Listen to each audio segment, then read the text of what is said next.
ലോകത്തിന്റെ ഏതെങ്കിലും ഒരു കോണിൽ നടക്കുന്ന ഭൗമ രാഷ്ട്രീയ സംഘർഷങ്ങളോ യുദ്ധങ്ങളോ ആയിരക്കണക്കിന് കിലോമീറ്ററുകൾക്കകലെയുള്ള മറ്റൊരു പ്രദേശത്ത് വലിയ സാമ്പത്തിക അവസരങ്ങളായി മാറുന്നത് ചരിത്രത്തിൽ നാം പലതവണ കണ്ടിട്ടുള്ളതാണ്.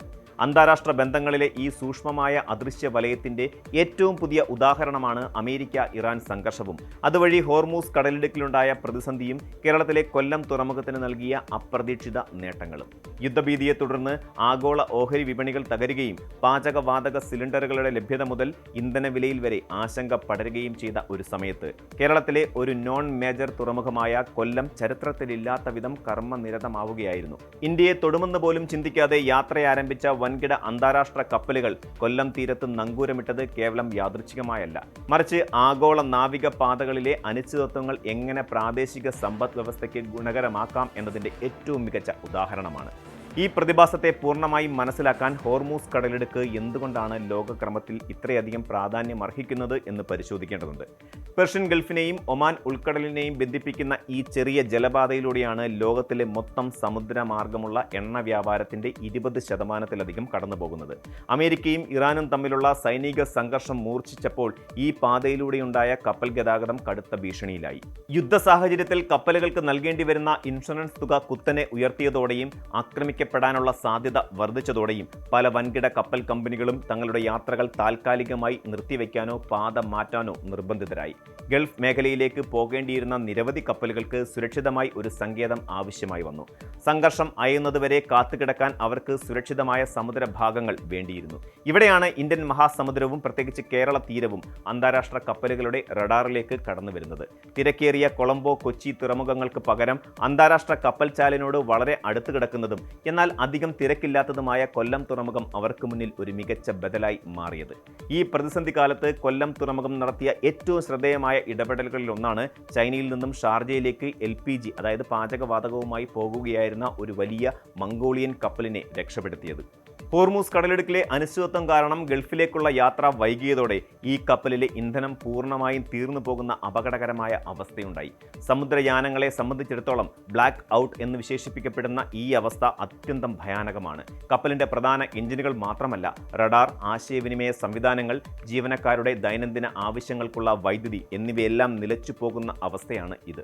നിയന്ത്രണമില്ലാതെ കടലിൽ ഒഴുകി നടക്കുന്ന ഒരു ഭീമൻ LPG ടാങ്കർ വലിയൊരു പാരിസ്ഥിതിക ദുരന്തത്തിനും ജീവഹാനിക്കും കാരണമായേക്കാം. ഇത്തരം ഒരു അടിയന്തര ഘട്ടത്തിലാണ് ഈ മംഗോളിയൻ കപ്പൽ കൊല്ലം തുറമുഖ അധികൃതരുമായി ബന്ധപ്പെടുന്നത്. ഒരു നോൺ മേജർ തുറമുഖം എന്ന പരിമിതിക്കുള്ളിൽ നിന്നുകൊണ്ട് തന്നെ മണിക്കൂറുകൾക്കകം ആവശ്യമായ അനുമതികൾ ലഭ്യമാക്കാനും കപ്പലിന് സുരക്ഷിതമായ നങ്കൂരമൊരുക്കാനും കൊല്ലം പോർട്ടിന് സാധിച്ചു. ചെറിയ ബാർജുകൾ ഉപയോഗിച്ച് കപ്പലിലേക്ക് ആവശ്യമായ ഡീസൽ എത്തിച്ചു നൽകിയതോടെയാണ് അത് വലിയൊരു ദുരന്തത്തിൽ നിന്നും കരകയറിയത്. ഒരു അന്താരാഷ്ട്ര കപ്പൽ തീരത്തെടുക്കുമ്പോൾ അത് വെറുമൊരു പാർക്കിംഗ് അല്ല, മറിച്ച് വളരെ സങ്കീർണമായ സാങ്കേതിക വാണിജ്യ പ്രക്രിയയാണ്. കേരളത്തിൽ അന്താരാഷ്ട്ര നിലവാരത്തിലുള്ള കപ്പലുകളെ കൈകാര്യം ചെയ്യാൻ കൊച്ചിക്ക് മാത്രമേ സാധിക്കൂ എന്ന ഒരു പൊതുധാരണയുണ്ട്. എന്നാൽ കൊല്ലം തുറമുഖം ഈ തെറ്റിദ്ധാരണ തിരുത്തിക്കുറിച്ചിരിക്കുകയാണ്. കപ്പലുകൾക്ക് തുറമുഖത്തിന്റെ ഉള്ളിലേക്ക് പ്രവേശിക്കാതെ തന്നെ പുറം കടലിൽ നങ്കൂരമിട്ടുകൊണ്ട് സേവനങ്ങൾ നൽകാനുള്ള സൗകര്യം കൊല്ലത്തിനുണ്ട്. ഹോർമൂസ് പ്രതിസന്ധി സമയത്ത് ചൈനയിൽ നിന്നുള്ള മംഗോളിയൻ കപ്പൽ മാത്രമല്ല, സൗദി അറേബ്യയിൽ നിന്നുള്ള കപ്പലുകൾ ഉൾപ്പെടെ നിരവധി വിദേശ യാനങ്ങൾ കൊല്ലത്തെത്തി. ഇവർക്കെല്ലാം പ്രധാനമായും വേണ്ടിയിരുന്നത് ബങ്കറിംഗ് അഥവാ ഇന്ധനം നിറയ്ക്കൽ, കുടിവെള്ളം, ജീവനക്കാർക്കുള്ള ഭക്ഷണം, ചില സാങ്കേതിക സഹായങ്ങൾ എന്നിവയായിരുന്നു. കസ്റ്റംസ്, ഇമിഗ്രേഷൻ വിഭാഗങ്ങളുടെ കാര്യക്ഷമമായ ഏകോപനത്തിലൂടെ യാതൊരു കാലതാമസവുമില്ലാതെ ഈ സേവനങ്ങൾ നൽകാൻ കൊല്ലം തുറമുഖത്തിന് സാധിച്ചു. അത് അന്താരാഷ്ട്ര തലത്തിൽ തന്നെ ഈ തുറമുഖത്തിന്റെ വിശ്വാസ്യത വർദ്ധിപ്പിക്കുകയാണ് ചെയ്തത്. വലിയ കപ്പലുകൾക്ക് ദിവസങ്ങളോളം കാത്തുകിടക്കാൻ കഴിയുന്ന സുരക്ഷിതമായ ആഴക്കടൽ സൗകര്യം കൊല്ലത്തിന്റെ വലിയൊരു ഭൂമിശാസ്ത്രപരമായ അനുകൂല ഘടകമാണ്. ഈ കപ്പലുകളുടെ വരവ് സംസ്ഥാന സർക്കാരിനും പ്രാദേശിക സമ്പദ് വ്യവസ്ഥയ്ക്കും നൽകിയ ഉണർവ് ചെറുതൊന്നുമല്ല. വിദേശ കപ്പലുകൾ നങ്കൂരമിടുമ്പോൾ തുറമുഖ വകുപ്പിന് port duty, anchorage charge, pilotage fees തുടങ്ങിയ ഇനങ്ങളിൽ ലക്ഷക്കണക്കിന് രൂപയാണ് നേരിട്ട് ലഭിക്കുന്നത്. എന്നാൽ ഇതിനേക്കാൾ വലിയ സാമ്പത്തിക മാറ്റം സംഭവിക്കുന്നത് പ്രാദേശിക വിപണിയിലാണ്. ഒരു വലിയ കപ്പലിലെ ജീവനക്കാർക്ക് ദിവസങ്ങളോളം ആവശ്യമായ പച്ചക്കറികൾ, മാംസം, പഴവർഗ്ഗങ്ങൾ, കുടിവെള്ളം എന്നിവ വിതരണം ചെയ്യുന്നത് പ്രാദേശിക കച്ചവടക്കാരാണ്. ഇതിനായി ചെറുകിട വിതരണക്കാർ, ബോട്ട് ജീവനക്കാർ, ലോറി ഡ്രൈവർമാർ എന്നിവർക്ക് വലിയ തൊഴിലവസരങ്ങൾ ലഭിച്ചു. കൂടാതെ കപ്പലുകൾക്ക് ഇന്ധനം നൽകുന്ന പ്രാദേശിക ഏജൻസി ഏജൻസികൾക്കും ലക്ഷങ്ങളുടെ ബിസിനസ് നടന്നു. പ്രതിസന്ധികൾക്കിടയിലും കപ്പലുകളുടെ വരവ് കൊല്ലം നഗരത്തിൽ ഒരു മിനി സാമ്പത്തിക വിപ്ലവം തന്നെ സൃഷ്ടിച്ചു എന്ന് പറയാം. പലപ്പോഴും വികസനം മുരടിച്ചു നിൽക്കുന്നു എന്ന് ആരോപിക്കപ്പെടുന്ന ചെറിയ തുറമുഖങ്ങൾക്ക് ഇത്തരം അവസരങ്ങൾ കൃത്യമായി ഉപയോഗിക്കാൻ കഴിഞ്ഞാൽ അവ എങ്ങനെ വൻകിട വാണിജ്യ കേന്ദ്രങ്ങളായി മാറും എന്നതിൻ്റെ ഉത്തമ ഉദാഹരണം കൂടിയാണ് ഇത്. യുദ്ധമോ സംഘർഷമോ മനുഷ്യരാശിക്ക് ഒരിക്കലും അഭികാമ്യമല്ലെങ്കിലും അത്തരം സാഹചര്യങ്ങൾ സൃഷ്ടിക്കുന്ന സാമ്പത്തിക ചലനങ്ങളെ കണ്ടില്ലെന്ന് നടിക്കാൻ ഒരു രാജ്യത്തിനും സാധിക്കില്ല. ഹോർമൂസ് പ്രതിസന്ധി കാലത്ത് കൊല്ലം തുറമുഖം കാണിച്ച മികവ് ഒരു താൽക്കാലിക പ്രതിഭാസമായി മാത്രം കണ്ട് അവസാനിപ്പിക്കാൻ പാടുള്ളതല്ല. കേരളത്തിന്റെ സമുദ്രതീരം അന്താരാഷ്ട്ര കപ്പൽ പാതയോട് വളരെ അടുത്താണ് കിടക്കുന്നത് എന്ന ഭൂമിശാസ്ത്രപരമായ മുൻതൂക്കം നാം ഇനിയും പൂർണ്ണമായി ഉപയോഗപ്പെടുത്തിയിട്ടില്ല എന്നതാണ് സത്യം. ശ്രീലങ്കയിലെ കൊളംബോ തുറമുഖം വിദേശ നാണ്യം നേടുന്നത് പ്രധാനമായും ഈ കപ്പൽ പാതയെ ആശ്രയിച്ചാണ്. കൊല്ലം പോലെയുള്ള തുറമുഖങ്ങളെ പൂർണ്ണ സജ്ജമായ ബങ്കറിംഗ് ക്രൂ ചേഞ്ച്, അതായത് ഇന്ധനം നിറയ്ക്കാനും ജീവനക്കാരെ മാറ്റാനുമുള്ള ഹബ്ബുകളാക്കി മാറ്റാനുള്ള ദീർഘവീക്ഷണത്തോടെയുള്ള പദ്ധതികളാണ് ഇനി സർക്കാരിന്റെ ഭാഗത്തു നിന്നും ഉണ്ടാകേണ്ടത്. ഇതിനായി ഇന്ധന വിതരണത്തിനുള്ള നികുതികളിൽ ഇളവ് വരുത്തുക, കൂടുതൽ ആധുനിക ടഗ്ഗുകൾ അതായത് കപ്പലുകളെ വലിക്കുന്ന ബോട്ടുകൾ ലഭ്യമാക്കുക, കസ്റ്റംസ് നടപടികൾ കൂടുതൽ ലഘൂകരിക്കുക തുടങ്ങിയ അടിസ്ഥാന സൗകര്യ വികസനങ്ങൾ അത്യന്താപേക്ഷിതമാണ്.